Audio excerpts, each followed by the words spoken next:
It's a scene that has played in Elena Velichko's head over and over.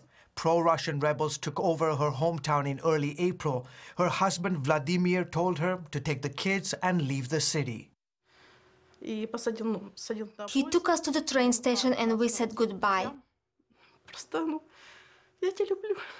He said, "I love you." He kissed me and kissed the children and left. Several days later, her life and that of her 8 children, ages 2 to 16, suddenly turned upside down.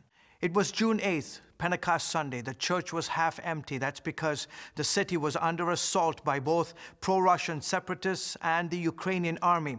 Once the church service ended, everybody made their way to the front of the church to go home. But then the unimaginable happened.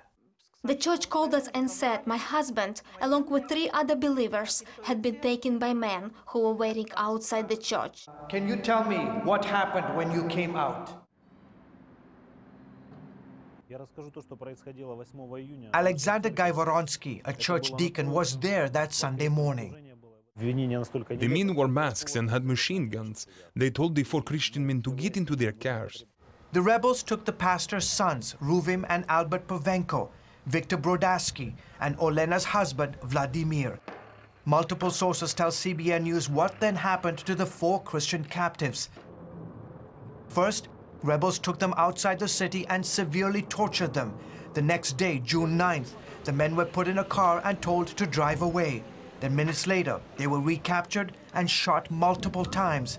Olena's husband was burned in the car. I don't hate my husband's killers. It's easy to start asking questions, why did this happen? But if I keep thinking about this, it will only wear me out. That same day, rebels burned down the largest furniture factory that belonged to Ruvim and Albert Pavenko's father. It had become clear rebels were targeting the city's evangelical community. I never thought that in the 21st century, in a free country as Ukraine, it was possible to experience this level of persecution. Sergei Dimidovich, a top evangelical leader in Slavyansk, says Christians faced constant threat. The separatists saw Protestant Christians as enemies. They viewed us as a cult. But the persecution was just getting started. All the Protestant churches in the city were either taken over by rebels or forced to close. We are forbidden to meet in services, and the leadership forced to leave or be under risk of arrest. And the persecution was spreading far beyond just the city. Throughout the Donetsk and Luhansk regions, as rebels gain more territory, assaults against evangelicals are growing. 2 pastors told CBN News they were arrested and tortured for their faith. What would happen if you went back to Donetsk? If I went to Donetsk today, I would be arrested at the first checkpoint and put in jail.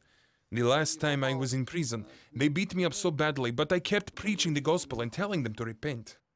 Many believe the persecution is linked to pressure from the Russian Orthodox Church, and the pro-Russian rebels are only happy to do their bidding. When I was in prison, a rebel soldier told me that they have an order to kill all Christian pastors who are not part of the Russian Orthodox Church.